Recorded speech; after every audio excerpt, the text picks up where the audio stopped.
Sinimula na ang paglilinis sa mga basurang bumara sa spillway sa Lipas City. Ang ilang barangay tanod itinalaga rin sa lugar para walang makadaang malalaking sasakyan. Ang detalye sa report ni Paul Hernandez.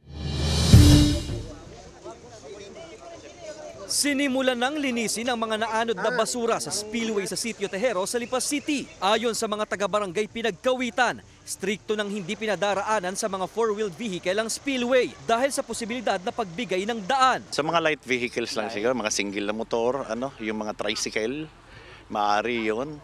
At maglalagay naman tayo ng mga signages, siguro mga 50 meters o 100 meters before the bridge.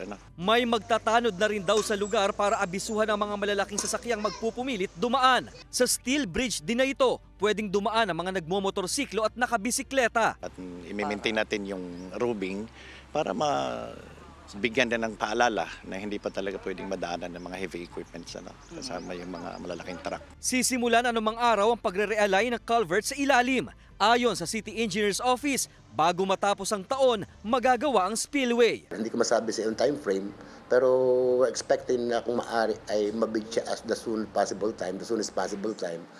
And hopefully by December matapos to sana. Bagamat nahiling na rin daw ng barangay ang pagawain sa City LGU, nauunawaan naman daw nila na dadaan ang proyekto sa public bidding. Kasama si Kel Ravaca, Paul Hernandez, Balitang Southern Tagalog.